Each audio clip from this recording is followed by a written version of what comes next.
अस्सलामुअलैकुम सामीन। 27 शव्वाल मुकर्रम और 7 मई हैं। ख़बर का उन्वान है 93 सीटों पर वोटिंग शुरू है। ये चुनाव का तीसरा मरहला है और बता दें आखिरी मरहला 1 जून को पूरा होना है और फिर 4 जून को पूरे नताइज सामने आ जाने हैं।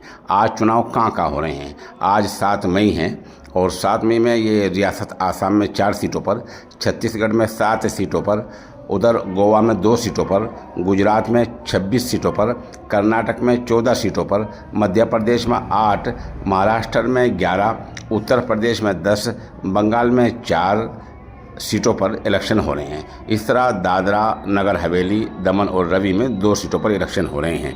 आप हमारे साथ बने रहें, जैसे जैसे खबर अपडेट होती रहेगी हम आपको बताते रहेंगे। फ़िलहाल इतना बता दें कि आज वज़ीर आज़म ने अपने हलके में वोट डाला है और वहाँ उस हलके से मुल्क के वज़ीर दाखिला अमित शाह उम्मीदवार हैं।